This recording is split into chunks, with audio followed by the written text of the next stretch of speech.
mais um sétimo dia, é o segundo sétimo dia do sexto mês lunar. Retornando às nossas atividades dos vídeos para que dialogarmos através do vídeo com todos vós a mensagem sagrada. Nós buscamos sempre inspiração do Eterno Vivavier para passar a mensagem confortadora de alta compreensão para a humanidade. Continua o título: Um contador de história, contando história que a história não contou. Dois caminhos. Por que dois caminhos? Porque dois caminhos, um é o verdadeiro, o outro é o falso. Então vamos ver os textos da Escritura pela qual queremos apresentá-lo uma mensagem sagrada. Vamos permitir que o nosso amigo aqui possa ler a primeira passagem nas Escrituras. Ele vai ler e eu vou fazer o comentário da narrativa das Escrituras. Possa ler. Disse o Eterno a Moisés e a Arão na terra do Egito: Este mês será o principal dos meses, será o primeiro mês do ano.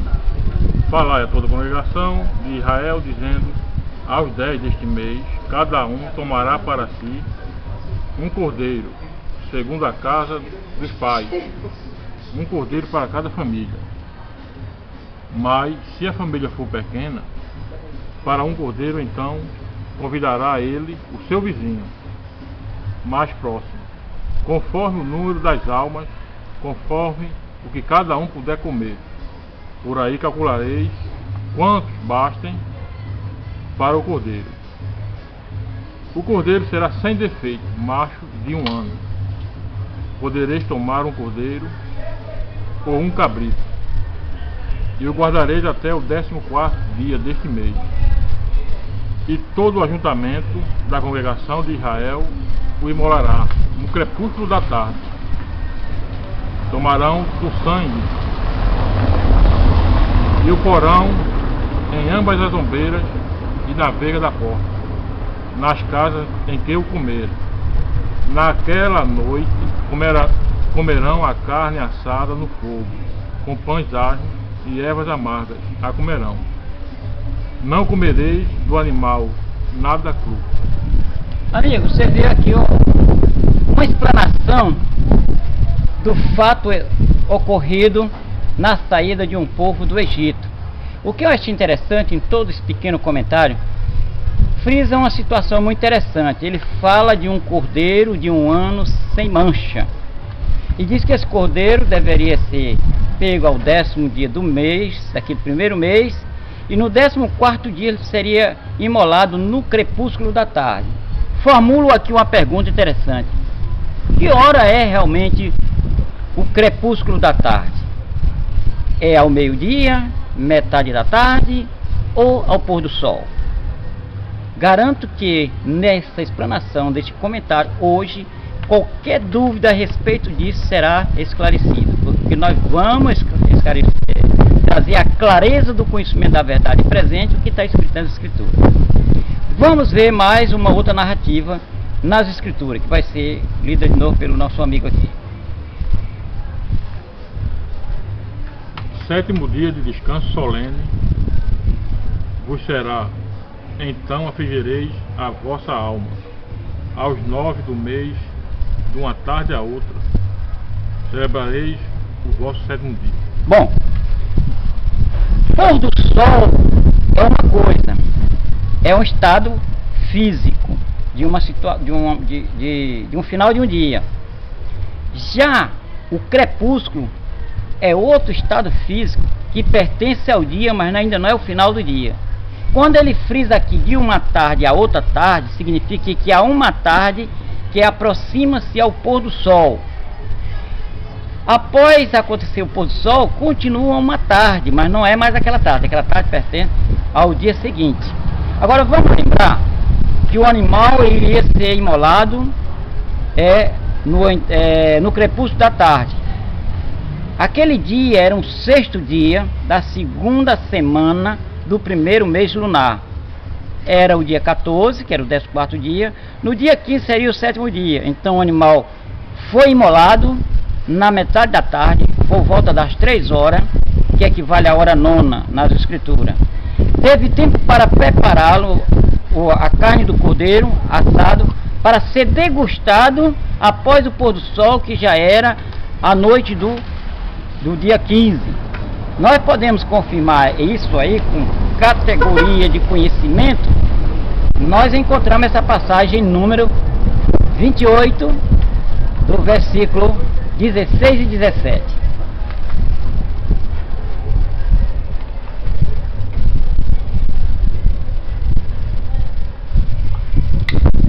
No primeiro mês, aos 14 dias do mesmo mês, é a Páscoa do Eterno. Aos 15 dias do mesmo mês, haverá festa. 7 dias se comerão pães asmos. Vamos lembrar que no versículo 8 de número de Êxodo, capítulo de 12, de 1 a 8, lá no oitavo versículo, aí, o que ele está dizendo? Ele está dizendo que o animal seria degustado com ervas amargas e pão asmo. Então seria no dia 15.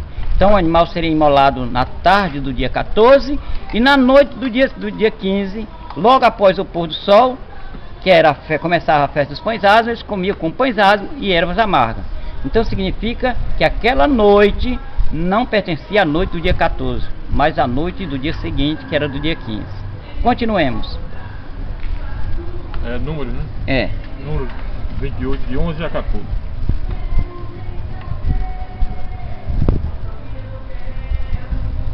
Nos princípios dos vossos meses oferecereis em holocausto ao Eterno 2 novilhos e 1 carneiro, 7 cordeiros de 1 ano sem defeito, e 3/10 de 1 efa de flor de farinha amassada com azeite, em oferta de manjares.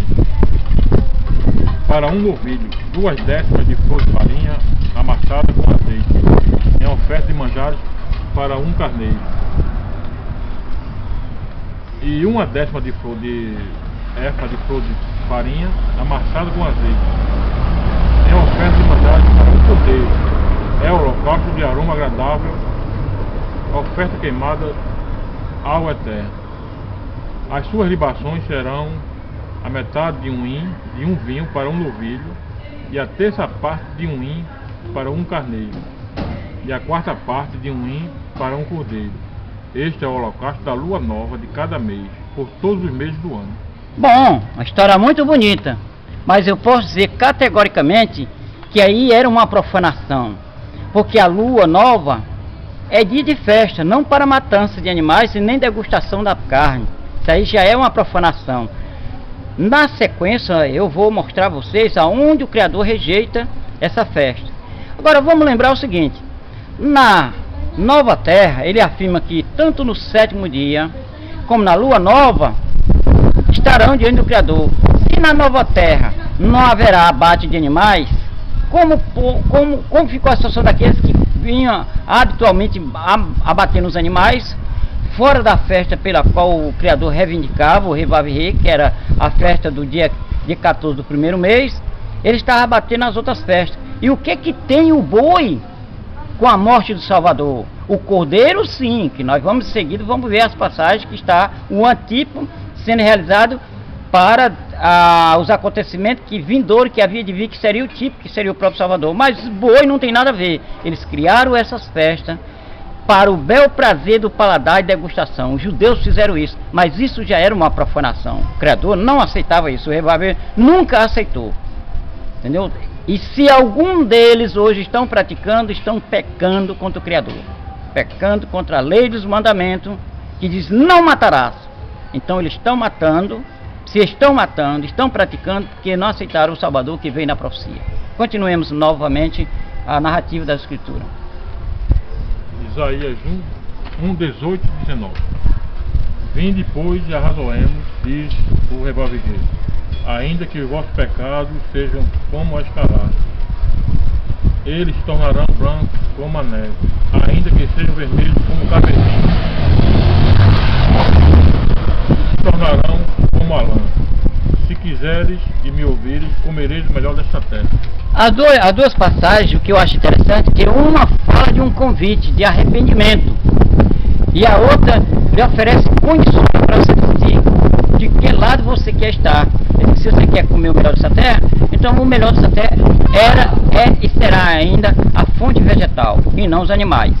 Até porque na nova terra não vai haver abatedores de vítima para o bel prazer daqueles que comem a carne do animal. Então, só o animal na profecia deveria ser morto só no dia 14 do primeiro mês, isso até quando o verdadeiro tipo, o verdadeiro cordeiro, havia de vir na profecia no seu determinado tempo profético, que seria o Salvador daqueles que acreditam na salvação. Vamos ver ainda mais algumas citações. Isaías, capítulo 1, versículo 10 a 16. Ouvi a palavra do revolver, vós príncipes de Sodoma, prestais ouvidos à lei do nosso Criador, vós povo de Gomorra. De que me serve a mim a multidão dos vossos sacrifícios, diz o Eterno. Estou farto de holocausto, de carneiro e da gordura de animais cevados, e não me agrada o sangue de novilho, nem de cordeiros, nem de bodes. Quando vindes para comparecer perante mim, quem vos requereu o sol pisardes dos meus atos? Não continueis a trazer ofertas vãs, e incenso é para mim abominação, e também as festas das luas novas, o sétimo dia e a convocação das congregações. Não posso suportar a iniquidade associada ao ajuntamento solene. As vossas festas da lua nova, das vossas solenidades, a minha alma as aborrece. Já me são pesadas, estou cansado de as sofrer.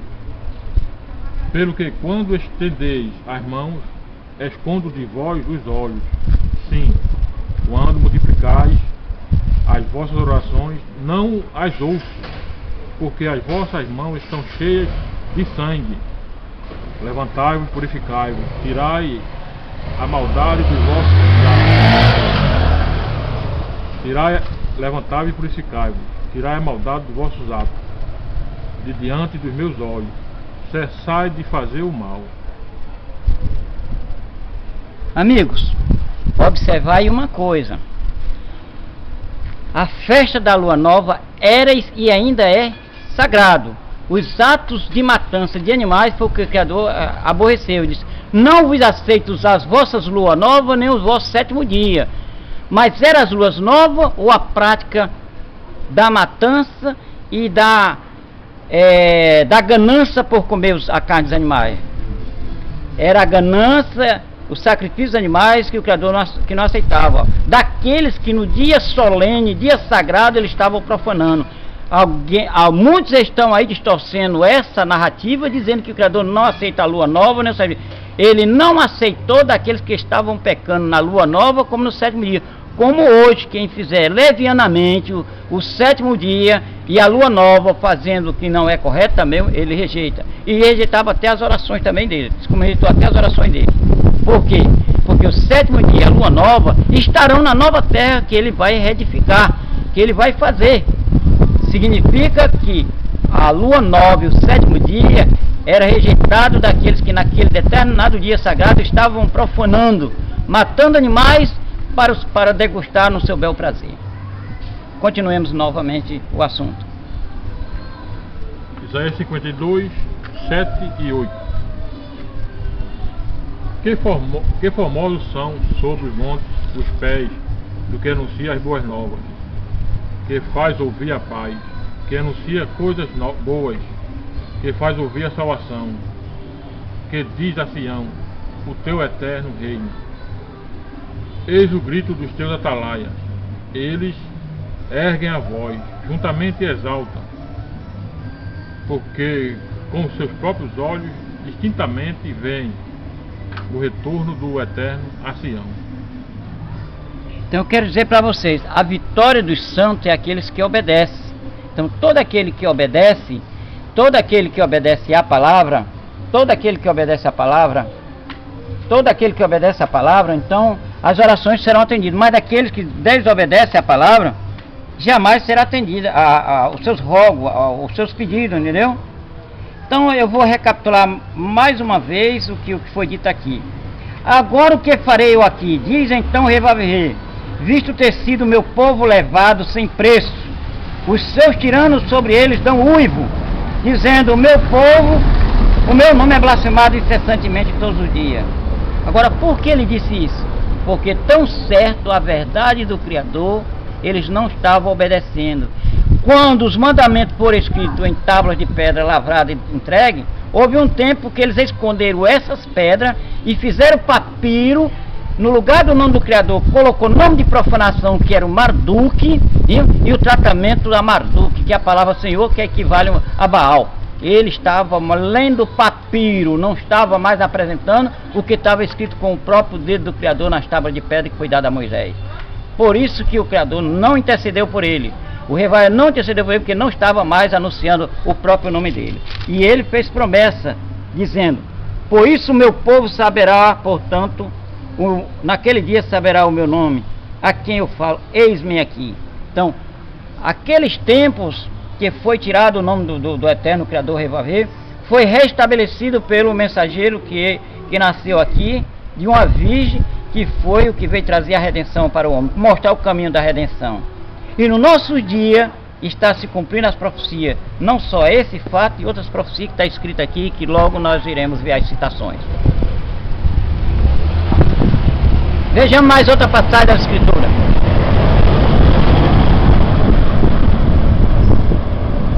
Jeremias 11:19. Eu era como manso cordeiro, que é levado ao matadouro, porque eu sabia que tramava projetos contra mim, dizendo, destruamos a árvore com seu fruto, a ele cortemo-lo da terra dos viventes, e não haja mais memória do seu nome. Agora eu formulo uma pergunta interessante. Essa profecia era a respeito de Jeremias ou daquele que havia de vir, que era o Salvador? Porque o Jeremias não foi nosso Salvador, ele foi um profeta.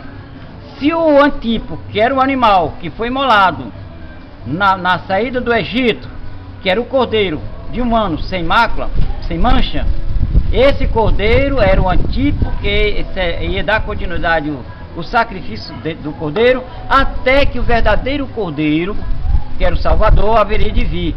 Então, essa passagem que diz que refere a Jeremias, quem a escreveu se equivocou.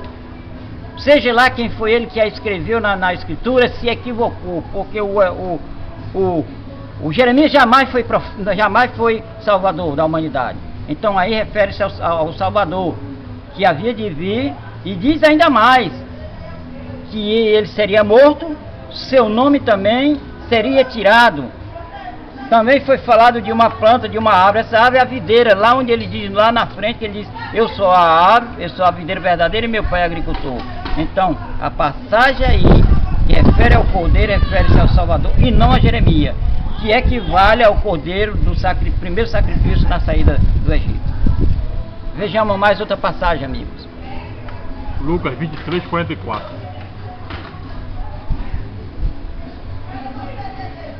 Já era quase a hora sexta, e escurecendo o sol, houve trevas sobre toda a terra, até a hora nona. Ora, veja uma coisa interessante. Se o cordeiro, naquela época, era imolado no crepúsculo da tarde é o que equivale às 3 horas atuais, que equivale à hora nona. Então aquele cordeiro, ele estava sendo morto na hora nona também, na metade da tarde, e não no pôr do sol, como já tem aventureiros aí mencionando, dizendo que o crepúsculo da tarde é o pôr do sol. Não fora, não é e nunca será o pôr do sol. O crepúsculo da tarde é a metade da tarde, equivale à hora nona, equivale às 3 horas da tarde. Se vós já ouviram alguma pessoa, algum aventureiro afirmando isso, não dei crédito, porque isso não tem fundamento na Escritura. Continuemos novamente. Evangelho de João 15, capítulo 15, versículo 1. Eu sou a videira e meu pai é o agricultor. Ó, se ele é o símbolo de um cordeiro e é o símbolo de uma planta, é só ver essa passagem de João 1, de João 15, verso 1, e comparar com a passagem de Jeremias 11, verso 19, que lá faz a menção na profecia de um cordeiro e de uma planta.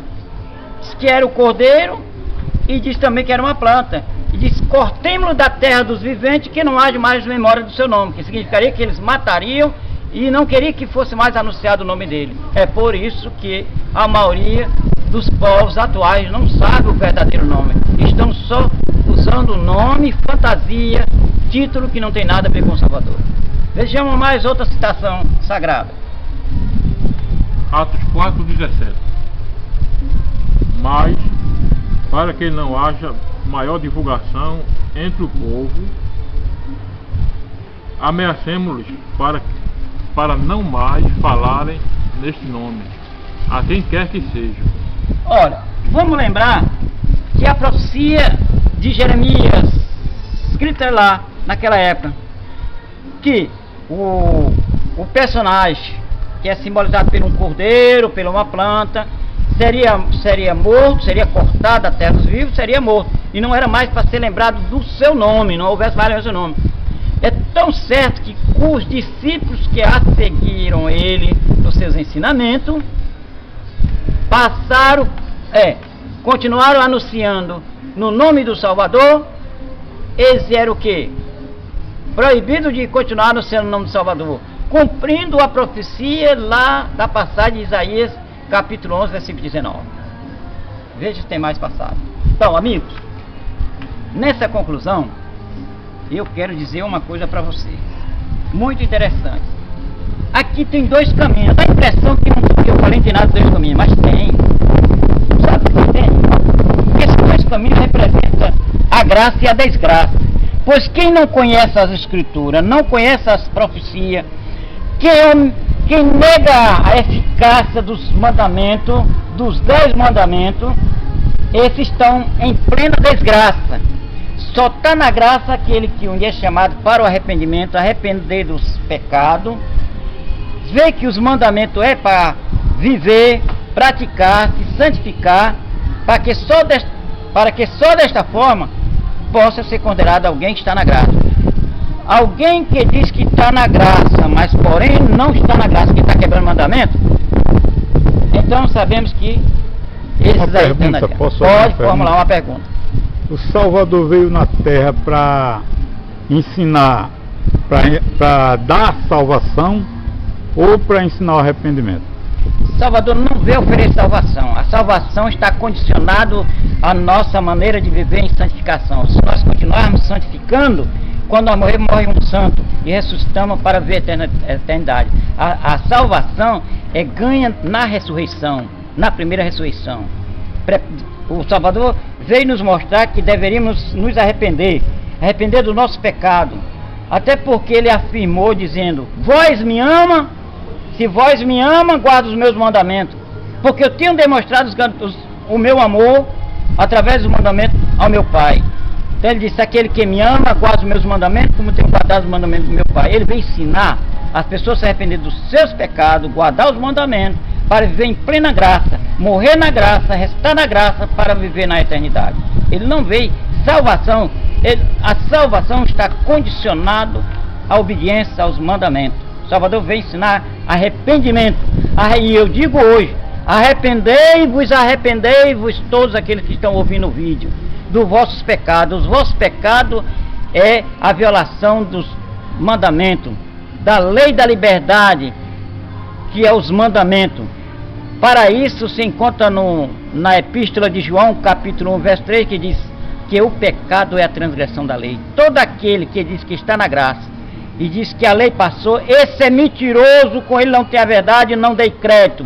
São profanadores, são hipócritas, porque para estar na graça é necessário guardar os mandamentos, que os mandamentos é o caráter do Eterno. Aproveito aqui para lhe fazer mais uma pergunta. Se fala muito nas religiões sobre nova aliança. A nova aliança foi dada desde a saída do cativeiro egípcio ou foi dada lá na frente com o Salvador? Vamos lembrar que houve vários pactos. Cada pacto o homem andou quebrando. O homem ou alguns infiéis. Então a aliança que o Criador firmou com Adão foi uma, que fez com Abraão foi com outro, com Jacó foi com outro, e assim ele foi reafirmando a aliança. Mas nesse período de aliança muitos foram infiéis. Então para nós hoje a aliança, para mim e para vós, é arrependimento dos pecados. Porque arrependendo dos pecados, você sabe que você ama aquele que vem ensinar o arrependimento dos pecados. Tudo que nós devemos fazer, arrepender nosso pecado, pedir perdão, revaver, em nome daquele que veio para nos ensinar o arrependimento, que foi o Salvador, o revaver. Mas na morte ele levou algum pecado sobre si. Em verdade para aqueles que estão afirmando. Porque no tempos antigos a simbologia era dois animais, um era um bode e outro era o cordeiro. O bode era o emissário e o outro era a oferta. Então o bode representava o símbolo do mal, o símbolo do inimigo, o símbolo das trevas, o símbolo de Satanás, o símbolo das legiões caídas. Então como poderia o Salvador levar os pecados das pessoas e ir para a eternidade com os pecados dos pecadores? Então quem leva o pecado, quando nós nos arrependemos dos pecados, quem leva o pecado é o Azazel, é o bode que foi para o deserto. Porque também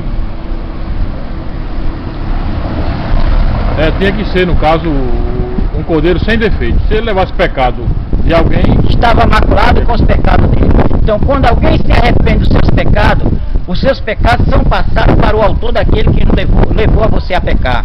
Arrependei dos seus pecados, desde no Revaver Rei e Revaver Sheim, para que vós possa pedir o batismo e ser batizado. E fazer essa é a nova aliança.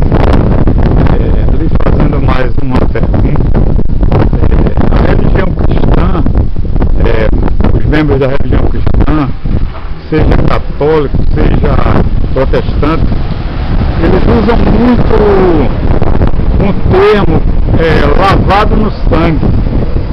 Isso é um prazer, esse é o prazer de crime, porque só existe sangue porque houve morte. O Salvador só morreu porque estava na profecia, e quem matou foi os que rejeitaram a guarda dos mandamentos, os que já não praticavam a guarda dos mandamentos. Teria o sangue dele poder, o sangue do Salvador, o Salvador nunca poderia limpar alguém do pecado? Até porque a vitória dele não foi na morte, foi na ressurreição. Se ele tivesse morrido e não tivesse citado, então qual era a vitória? A vitória do nosso Salvador foi na ressurreição. Lhe pedindo licença para lhe fazer mais uma pergunta antes de encerrarmos o vídeo. É a questão da lei. A gente sabe, tem consciência que a lei foi dada pelo Criador no Éden, foi renovada lá na saída do Egito com as tábuas, mas o cristianismo prega duas leis. Por que eles pregam? Porque eles não têm conhecimento das leis, porque a lei de cerimônia consistia nas cerimônias temporárias. Então a da Páscoa passou, a do Pentecoste passou, a das primícias passou. Essas são leis que era escrito em papiro e colocado ao lado da arca. E a lei do decálogo, a lei dos mandamentos, que é escrito pelo próprio Criador e não só dita, foi escrita, era colocado dentro da urna da arca sagrada. Já a outra, que era cerimonial, que era para um tempo determinado, essa é colocada da arca. É por isso que foi afirmado que a lei e os profetas duraram até João. Mas qual João? João do Apocalipse ou João Batista? Então todos os pregadores, todos os profetas que pregaram a vinda do Salvador, a sua trajetória, então aqui é lei cerimonial. Mas posterior continua a lei dos mandamentos, porque lá em Apocalipse, o Salvador não estava lá na era do Apocalipse, era um irmão dele que estava escrevendo. Ele viu visão do futuro, que é o contemporâneo de hoje, nos viu ensinando a guardar os mandamentos. Disse: aqui está a paciência dos santos que guarda os mandamentos do eterno Revaver e do Revaver Sheim. Então os mandamentos são os 10 mandamentos, permanecem, não 2 mandamentos. Quem colocou os 2 mandamentos foi profano, leviano, quem escreveu isso, porque é omitindo o nome do Criador e omitindo também o 7º dia. No lugar do 7º dia colocaram o Sabatum, que não tem nada a ver com o 7º dia. O 7º dia está no calendário lunar e não no calendário luno solar, pela uma classe profana que vive sustentando que o 7º dia é o dia sagrado. Não foi, não é e nunca será. O sábado nunca será dia santo. O santo é o 7º dia no calendário, no ciclo lunar, um calendário de 354 dias. Teria o Salvador quebrado algum dos mandamentos? Jamais, que ele disse que guardou os mandamentos do Pai